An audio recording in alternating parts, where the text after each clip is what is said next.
J'ai pas l'impression de ressentir quoi que ce soit. Je sais même pas pourquoi est-ce que j'essaie de me battre. Je comprends pas pourquoi en fait je continue de me battre. Franchement, je pourrais pas vous expliquer. Il y a quelque chose qui a envie de s'exprimer bien plus, mais j'arrive pas à mettre de mots dessus. En fait, je sais même pas qui je suis. J'essaye de peut-être de me réapprendre. J'en sais rien. Je sais pas. Hello tout le monde. Audio Jungle.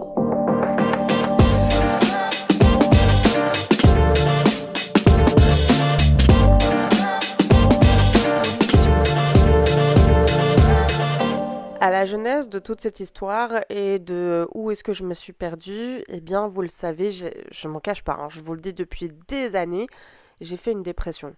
Bah moi, je vous propose qu'on reprenne en fait les échelons depuis là, depuis ma dépression.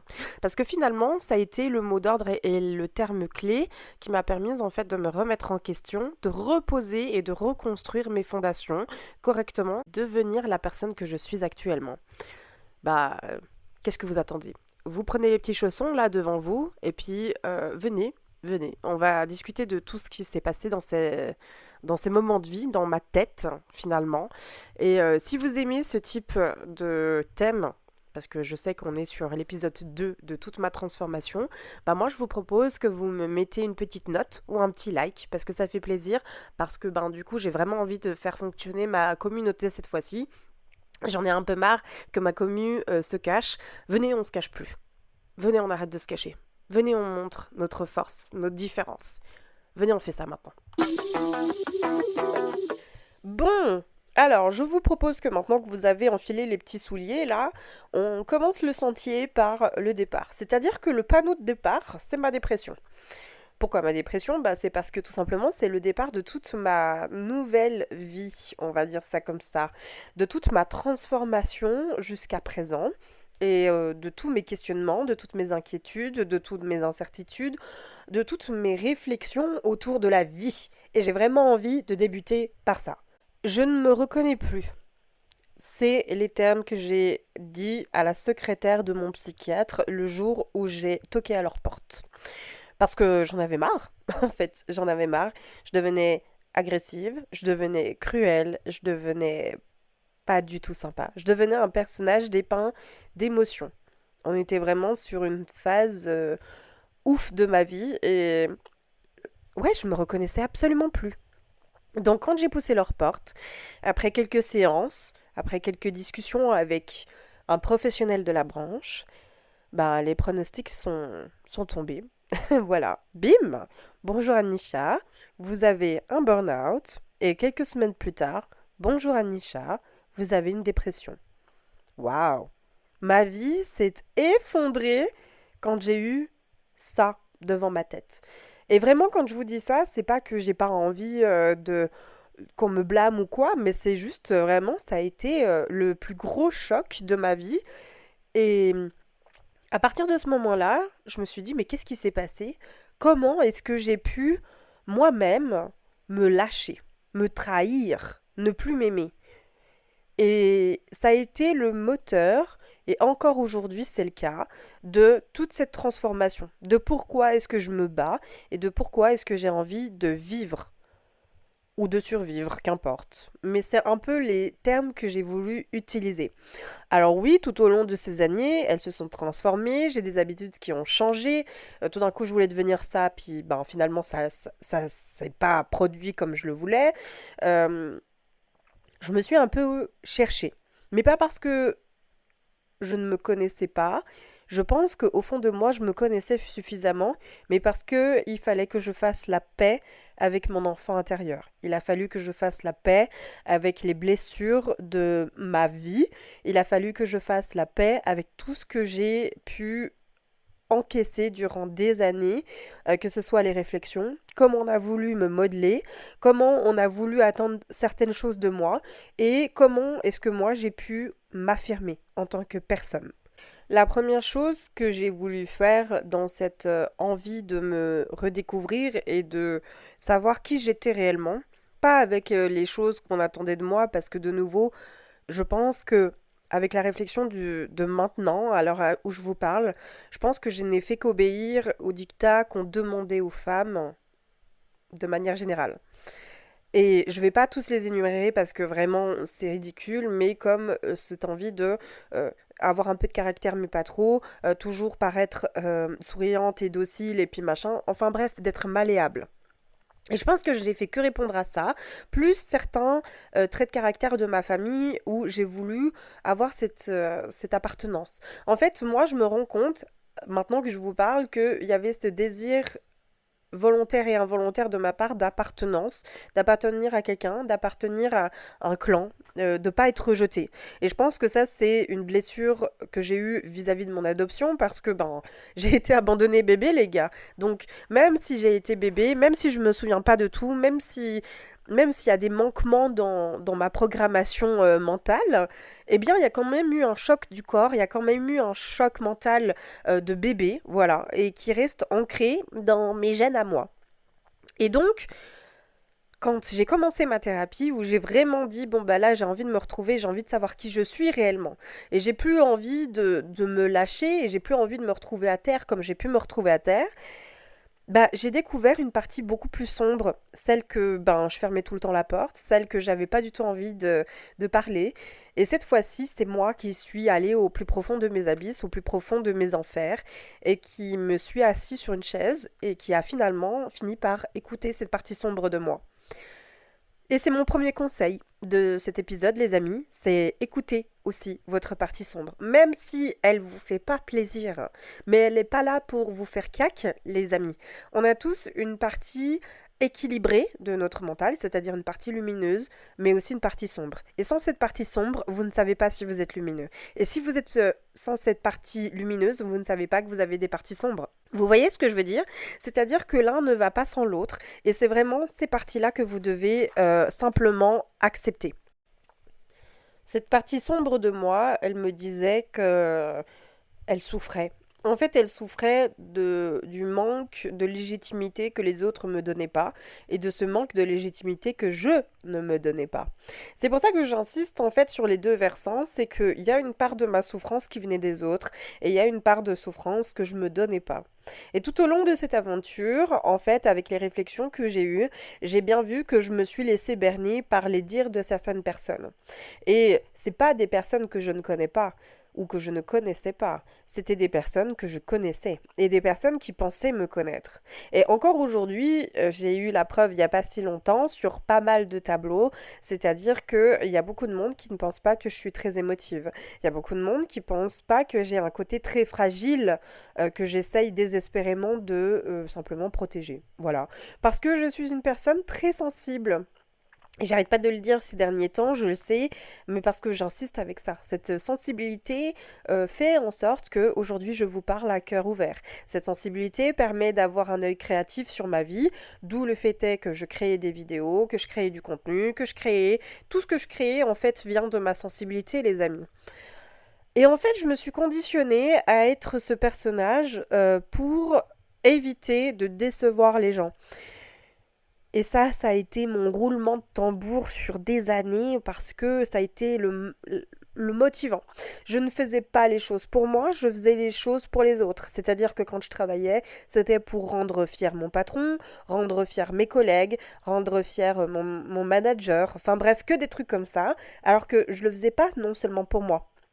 Et je ne prenais pas le temps de féliciter mes victoires. C'est-à-dire que même les petites choses bêtes de la vie, si on peut le dire. C'est-à-dire que par exemple, si je termine mon travail dans les temps et que j'ai peut-être, je dis n'importe quoi, hein, peut-être que j'ai fini mon travail 1 heure avant, je n'étais pas là genre oh bravo Anisha, vraiment t'es trop forte, t'as été rapide, t'as été efficace, tu as vraiment donné du mieux que tu pouvais. J'étais là bon super, qu'est-ce que je peux faire maintenant? Donc on passe d'un succès à un autre très rapidement sans félicitations. Et le corps a besoin de cette énergie, les amis, pour pouvoir avancer. Et dans ces réflexions que je me suis faites, il y a des choses que je n'ai pas été très fière, des choses que j'ai dites, des choses que j'ai reprochées, des choses où je me suis faite passer pour, etc., etc. N'en déplaise à certaines personnes, parce que, encore une fois, je comprends tout à fait, hein, mais je vous explique avec mes mots. Parce que pour certaines personnes, je restais encore très fragile. Et donc, cette fragilité, les gens en avaient marre. Voilà. Les gens en avaient marre autour de moi. Beaucoup de personnes disaient que je jouais la comédie. Beaucoup de personnes ont pensé que je tirais les ficelles dues à ma fragilité. Alors que je pense sincèrement que je le faisais sans faire exprès. Enfin, si je le faisais sans faire exprès, hein. Encore une fois. Beaucoup de personnes ont pensé que j'étais un peu en mode sneaky. En même temps, je leur en veux pas et en même temps, je me dis, bon, les gars, mettez-vous un peu à ma place. Mais de nouveau, vous êtes seul tributaire de votre vie. Il n'y a que vous qui tenez les rênes. Il n'y a que vous qui pouvez faire vos choix. En fait, personne ne peut les faire à votre place. Et je détestais la phrase que ma mère m'a dite un jour, c'est-à-dire que vous pouvez vous changer, vous ne pouvez pas changer les autres. Je déteste cette phrase. Et encore aujourd'hui, je déteste cette phrase. Parce que je pense que les gens peuvent se changer, mais est-ce qu'ils ont envie de se changer? Et ça, c'est la question du jour. Moi, j'avais vraiment envie de me changer parce que j'ai bien vu qu'il y avait beaucoup de choses brisées en moi. Beaucoup. Il y a des choses qui étaient excusables, voilà. Il y a des choses qui s'expliquaient, pardon, par certains événements de ma vie et d'autres qui ne s'expliquaient absolument pas. Et je pense que dans votre transformation, et ça va être mon conseil numéro 2, c'est-à-dire que vous devez être le juge impartial. Impartial parce que je vous demande pas d'avoir une compassion pour vous-même ou quoi, mais d'être juste. Enfin, si je vous demande d'être un peu en compassion, c'est-à-dire que, ok, d'accord, il a vécu ça, qu'est-ce qui a fait que, là, vous devez être impartial. Mais au moment des faits, et pourquoi vous avez réagi comme tel, à quel événement et pourquoi, vous donnez pas toutes les excuses, le but c'est pas de vous donner tout le temps toutes les excuses, mais surtout d'avoir un minimum de compassion. C'est-à-dire, ah oui, là j'ai fauté, ok, ça m'a servi de leçon, je ne ferai pas deux fois. Il y a un ami qui me l'a dit il y a quelques mois, ou il y a peut-être un mois, je sais plus, j'ai un problème avec le temps en ce moment, qui me disait, on fait une erreur une fois. Quand on fait une erreur deux fois, c'est par choix. Alors, je suis assez d'accord et en même temps pas totalement. C'est-à-dire que oui, je suis d'accord dans le sens où c'est un choix, mais il y a des fois où les gens ne se rendent pas compte de l'erreur alors qu'ils se répètent. Voilà. Et moi, ça, c'est pas pour m'auto-féliciter ou quoi, mais c'est vrai que j'ai cette tendance très forte et très juste de me décortiquer et de décortiquer les gens de manière générale. Je sais pas si c'est mes énergies scorpions ou que sais-je, mais pour me renouveler de manière juste. C'est-à-dire que quand je cherche quelque chose, je veux à tout prix comprendre le mécanisme. Et ça, c'est ma plus grande force. C'est-à-dire que dans mon envie de m'élever, dans mon envie de faire juste, eh bien, je suis impartiale avec moi-même et j'essaie d'être juste. Il y a des erreurs que j'ai renouvelées plusieurs fois. Alors peut-être pas sur un petit laps de temps, mais par exemple sur mes amitiés où je leur laissais trop de temps. C'est-à-dire que je ne mettais pas un stop tout de suite. Je me montrais trop patiente, trop indulgente, trop... ok, d'accord, peut-être un peu trop naïve. Parce que ben, j'avais pas envie de leur tomber dessus parce que je sais comment je suis. Et ça, c'est vraiment... Vous devez être dans cette précision-là. Parce que dans cette précision, vous allez découvrir des nouvelles parts de vous. Si vous avez été autant perdu que moi j'ai été perdu, vous allez découvrir des parts de vous. Moi, par exemple, j'ai redécouvert ma colère, cette colère que je ne voulais pas donner parce que je sais qu'elle peut être impitoyable. Maintenant, je m'exprime plus avec colère, mais il fallait que je la redécouvre. Et comment on peut la redécouvrir? Eh bien, j'étais obligée de toucher un extrême à un autre. C'est-à-dire qu'il n'y avait pas de colère du tout. C'est-à-dire que j'exprimais une certaine colère, mais tout en étant douce, et c'est pas ok. Parce que, en fait, quand vous êtes en colère, vous pouvez pas être doux. C'est un peu... Ça va pas de pair. Vous voyez? Sinon, les gens ne vous prennent pas au sérieux. Voilà. Ça a été l'un de mes erreurs. Mais il y a aussi une partie de ma vie où j'ai été trop en colère. Et donc ça veut dire que le moindre fracas, je pétais des câbles. Et ça non plus, c'est pas ok. Et vous êtes obligé de toucher ces extrêmes à un autre pour trouver votre juste milieu. C'est-à-dire que si vous êtes un adorable 50-50, ben tant mieux pour vous. Mais si vous l'êtes pas, si vous êtes plus un 70, par exemple un 70 et que vous êtes en patience 30, c'est aussi ok, c'est ce qui fait votre charme. Et c'est pour ça que je dis, allez découvrir votre part d'ombre, parce que elle parle pour vous. Et pour moi, elle a beaucoup parlé durant ces années. Elle a beaucoup exprimé cet enfant blessé, cet ado blessé, cette jeune adulte blessée qui manquait de confiance, qui manquait de légitimité, qui manquait de vouloir s'exprimer correctement, de plus jouer un rôle, de se foutre la paix. De se foutre la paix, les amis. Et je crois que c'était ça, moi, ce que je devais apprendre, c'était de me foutre la paix parce que je voulais à tout prix me laisser vivre. Je voulais vivre en tant que personne et plus en tant que le modèle que les autres attendaient de moi. Et que ce soit ma famille qui me le demandait, mes amis qui me le demandaient ou la société de manière générale. Je voulais simplement être moi et authentique sous toutes mes coutures. Très compliqué pour moi, parce que je me suis menti durant des années. Donc là, ça a été mon évolution, ma fierté mise de côté et mon ego. Et ça va être mon troisième conseil de ce podcast, c'est que la fierté et l'ego sont deux choses à prendre soin, c'est-à-dire que euh, se respecter, c'est une part d'ego. Voilà, on peut dire ce qu'on veut, c'est une part de fierté, une part d'ego. C'est-à-dire que les gens doivent me respecter, mais ça dépend aussi où se trouve ma fierté à moi et mon ego à moi. Vous pouvez pas dire oui, mais celle-là, elle a aucune fierté. Non, peut-être qu'elle ne se trouve pas là où vous, votre fierté et votre part d'ego se trouvent. Voilà, de nouveau.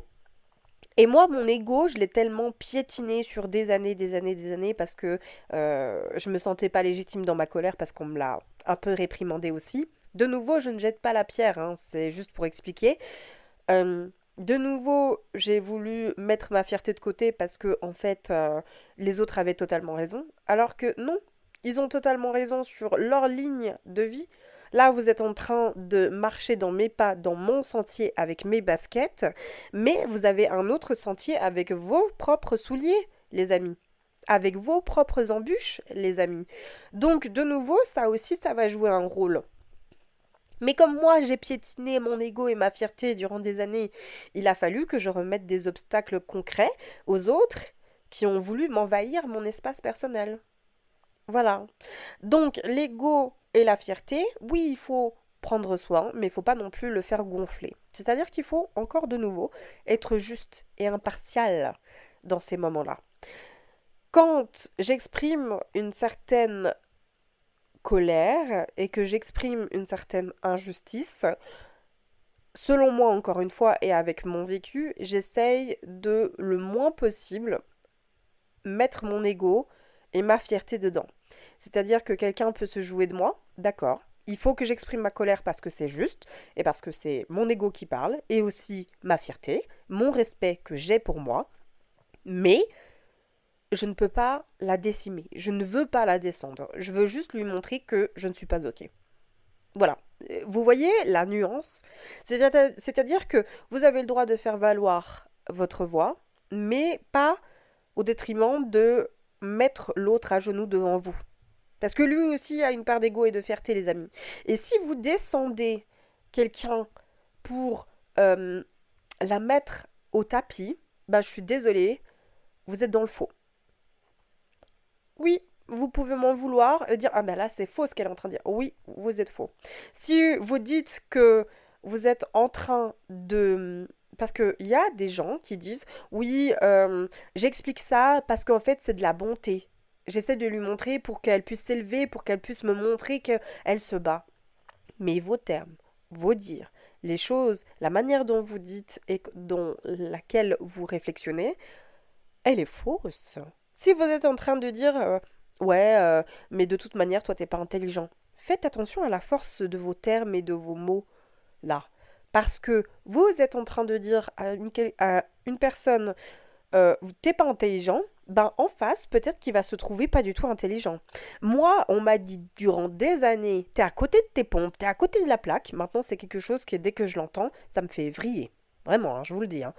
Mais j'entends ça, et ben durant des années, je pensais que ma parole, mes dires n'avaient aucune valeur parce que j'étais à côté de la plaque, parce que tout le temps à côté de mes pompes. J'ai pensé que j'étais cette personne-là. Alors que simplement, j'optais pour une nouvelle version, peut-être. Un nouveau truc. Voilà, une nouvelle façon de dire. Peut-être avec une autre logique qui n'était peut-être pas logique pour les personnes. Mais bref, tout ça pour vous expliquer de faites attention de comment vous dites les choses parce que ça peut heurter et ça peut faire mal. Ça peut vraiment faire mal. Et puis, arrêtez de dire sous couvert de vous êtes en train d'aider la personne. C'est pas comme ça que vous allez aider. Vous pouvez simplement dire écoutez, là je comprends pas ta réflexion parce que ben moi je vois pas l'intérêt ou j'en vois pas la cohérence, mais vous pouvez pas dire ouais, t'es à côté de tes pompes, par exemple. Ou t'es une personne pas du tout intelligente. Ou alors, je préfère discuter avec tel un tel parce que toi, voilà. Ben, si vous n'avez pas... Enfin, vous avez le droit hein, de vouloir discuter avec tel un tel parce que peut-être vous vous sentez plus proche, vous vous sentez plus en... Pas en équité, mais en écoute, peut-être, plus connecté à l'autre. euh, pour ce que vous allez dire et moins connecté avec tierces personnes, mais de nouveau, l'art et la manière de dire les choses. Pas ok. Et ça, j'ai dû apprendre les amis, hein. Et encore aujourd'hui, j'apprends à le faire parce que j'essaye un truc tout nouveau depuis le mois de juin. C'est-à-dire que je dis stop, je dis non, je mets mes limites. Et j'essaye de m'en foutre de blesser les gens, mais c'est très délicat pour moi parce que j'essaie toujours de mettre un petit coussin dessous parce que ben voilà, il y a toujours ce réflexe de ben je me tais, je préfère me taire parce que finalement si je l'ouvre, ça va envenimer les choses. Voilà, ça c'est de nouveau, c'est mes batailles à moi, mais je pense que c'est très important que vous puissiez comprendre que vous avez aussi une parole, vous avez aussi une légitimité là-dedans et vous devez nourrir tout ça. Vous devez nourrir. Vous devez pas vous laisser avoir, mais vous devez nourrir pour être juste et pas dans l'ego ni dans la fierté. D'accord? Vous faites les choses pour vous de manière réfléchie, mais peut-être qu'en face, les autres ne sont pas ce que vous attendez d'eux. Et de nouveau, on arrive à un autre conseil, les gens autour de vous, mais qu'est-ce que vous en pensez? Eh bien, moi j'aime bien dire que la vie fait naturellement son tri, c'est-à-dire qu'il y a des gens qui font partie un bout de votre vie, mais qui ne font pas partie de la finalité de votre vie. Et c'est ok. Ça fait mal, mais c'est ok. Si on vous met un tri d'amitié, un tri d'entourage, c'est peut-être parce que ben, ces gens-là n'ont rien à vous apporter à ce moment-là. Et là, vous allez me dire, mais Anisha, là, tu es en train de dire que tu utilises les gens. Pas du tout, les amis, je suis pas du tout en train de dire que vous utilisez les gens. Alors, il y a des gens qui font ça. Moi, c'est pas mon cas. J'aime pas utiliser les gens. Mais il y a des gens qui ont plus de cordes à leur arc pour certaines situations. C'est-à-dire que moi, j'ai des gens qui m'ont permis de m'élever de manière plus consciente sur, par exemple, la part mystique qui se cache en moi. Je me sens très connectée à ces gens parce que ben ils m'ont aidé dans cette réflexion-là. Ils m'ont permis d'avoir plus de clairvoyance sur cette thématique-là. Tandis que pour d'autres situations, il y a des gens qui m'ont permis de beaucoup plus être en adéquation. C'est pour ça que j'aime bien parler d'astrologie parce que, par exemple, je vous donne un exemple tout bête.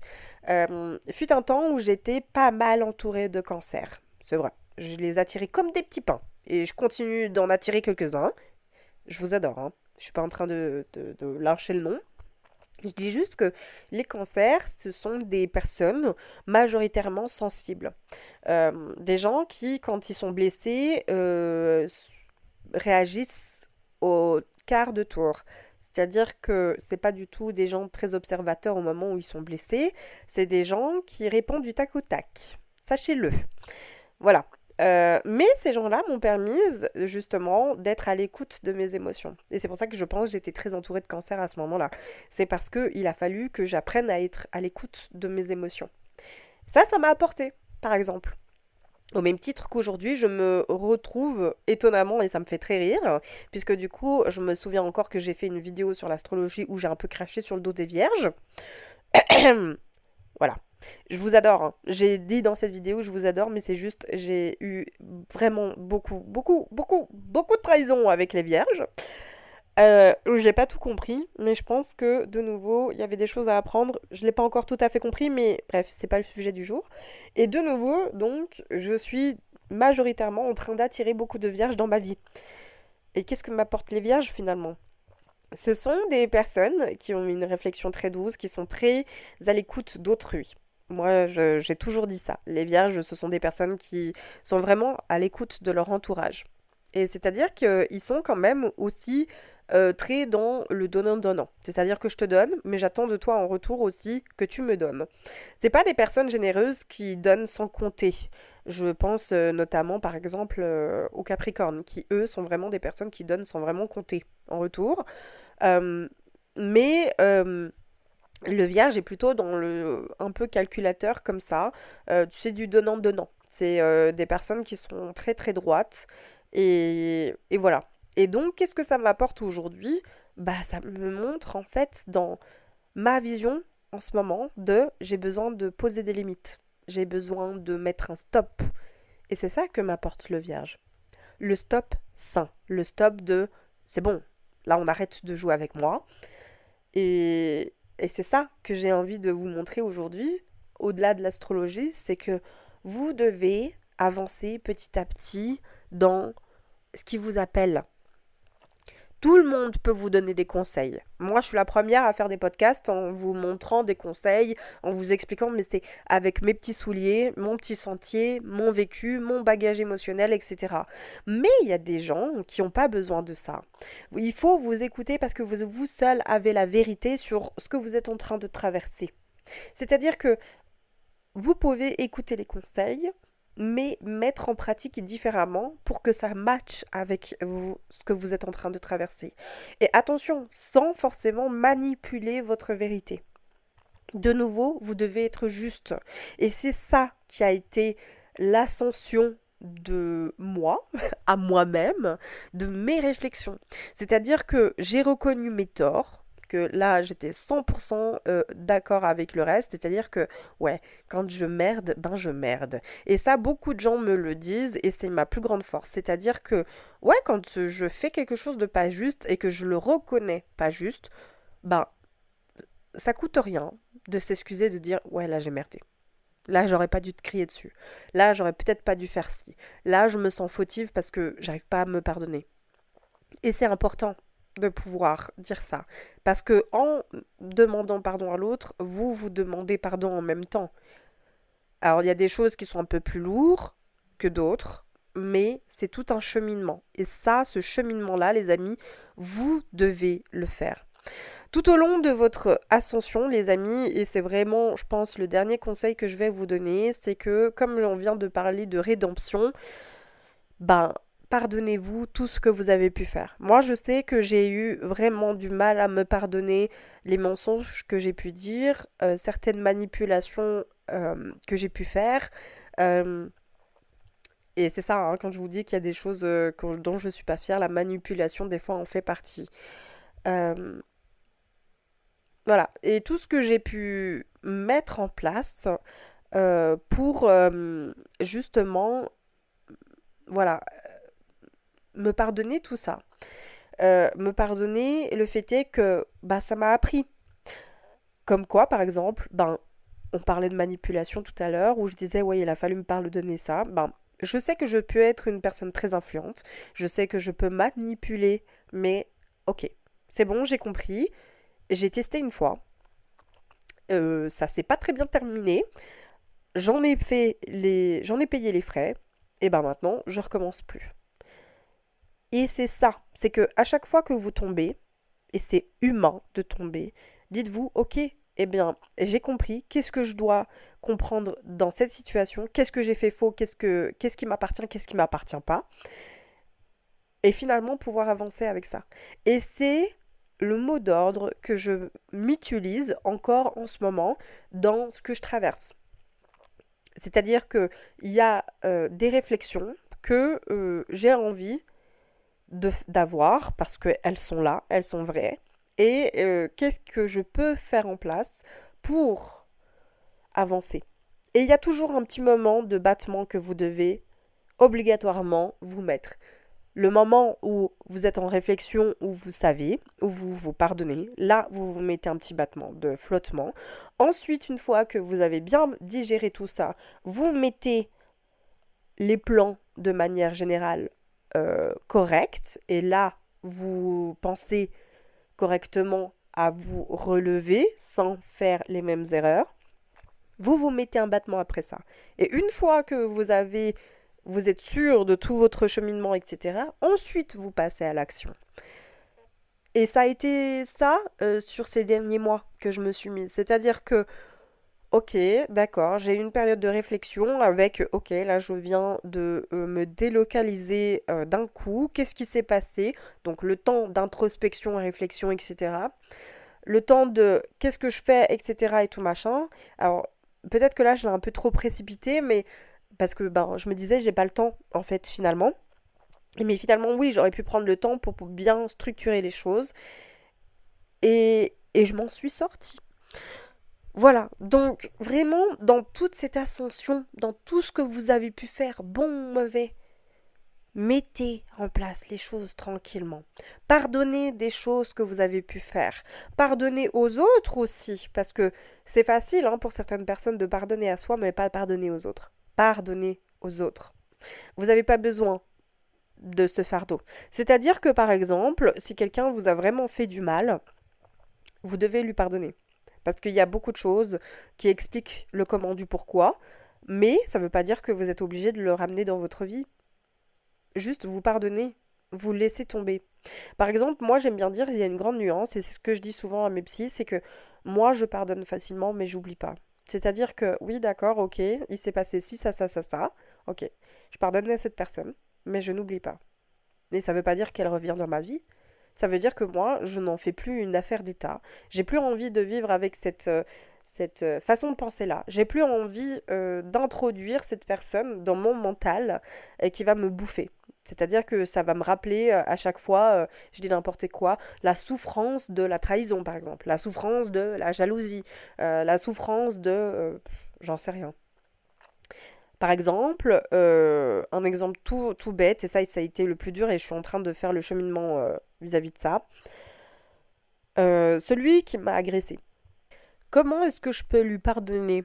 Bah, en fait, je lui ai pas tellement pardonné, pour être totalement honnête avec vous. Je lui ai pardonné d'une certaine manière. C'est-à-dire que j'ai plus envie que cette personne s'introduise dans ma tête et joue le rôle que moi j'ai pas envie d'être. C'est-à-dire la femme qui a totalement peur de tous les hommes, la femme qui se cache derrière un tas de vêtements moches ou qui ne s'embellit pas parce qu'elle n'a pas envie d'attirer les regards et parce qu'elle a peur qu'une nouvelle agression se suffise à elle-même. Euh, voilà, donc j'ai décidé de pardonner à cet homme pour m'enlever ce poids. C'est-à-dire que le geste qu'il a commis, moi, j'ai décidé de plus me laisser abattre par ce geste. Mais lui, est-ce qu'il sera... Est-ce qu'il va se pardonner? Est-ce que pour lui c'était légitime, etc. Bah forcément, je vais jamais avoir la réponse à cette question. Mais c'est lui qui va vivre toute sa vie avec ce qu'il a fait de mal. Moi, je n'ai rien fait de mal. Voilà comment je me suis pardonné, les amis. Et c'est là où je dis qu'il y a une grande nuance. C'est-à-dire que je ne lui pardonne pas le geste. Je ne lui pardonne pas de m'avoir fait du mal. Je lui pardonne simplement de... Bah, c'est lui qui va vivre avec cette souffrance. Moi, je vais me guérir de cette souffrance. Et je vais me prouver, mais aussi lui prouver qu'il n'aura plus jamais aucun impact sur ma vie. Point barre. Et aujourd'hui, ça se démontre. Je suis bien plus heureuse. J'arrive gentiment à me libérer de... Ben, si je m'embellis et que je ressemble plus du tout à une enfant mais à une femme, eh bien, du coup, ça ne m'enlève rien à mon charisme. Je ne serai pas une femme souillée. Je ne serai pas une représentation d'une femme blessée. Parce que justement, je suis en train de m'enlever cette peau-là, de la femme blessée. Et c'est ça que je veux dire. C'est qu'il y a des souffrances, et je l'entends très très bien, qui sont plus dures que d'autres. Pardonner à, par exemple, je sais pas moi, un ami qui vous aura dit des choses qui sont vraiment pas ouf à entendre et qui vous a profondément blessé, eh ben, finalement, peut-être que c'était une semi-vérité vis-à-vis de lui. Mais vous, est-ce que c'était vrai, est-ce que ça l'était pas?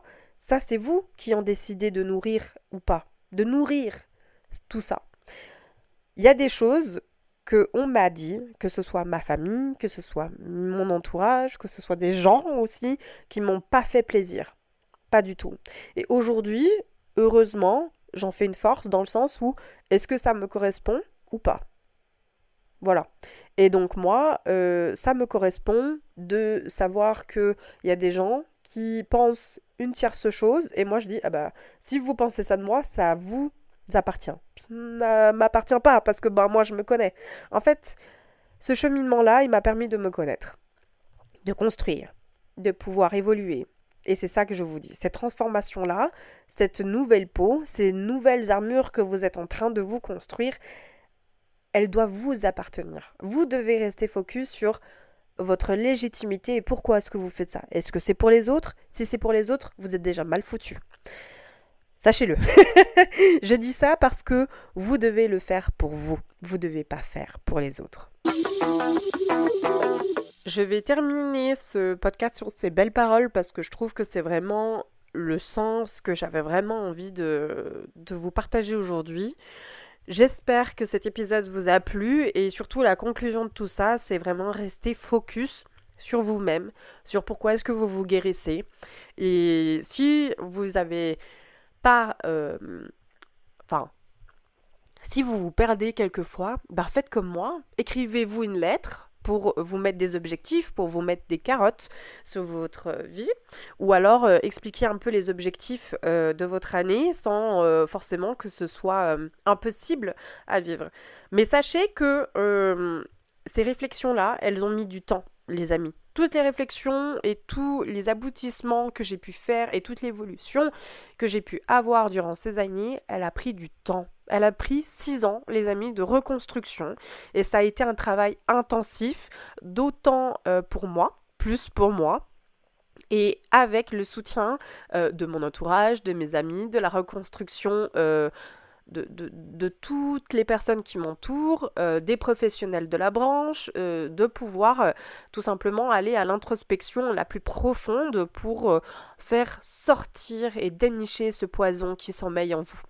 Et aujourd'hui, je suis fière de le dire que je suis enfin en train de m'écouter correctement parce que c'est grâce aux chutes, aux inquiétudes, à toutes ces parades que j'ai pu avoir et faire et mettre en place que finalement je suis en possibilité aujourd'hui de vous parler de tout ça. Parce que même si vous chutez dans votre ascension, les amis, c'est ok. C'est pas que vous êtes en échec, c'est que vous êtes en reconstruction. Et la reconstruction, parfois, demande à ce qu'on change les plans, parfois de dernière minute. Et vous pouvez regarder ça sur un plan d'architecture.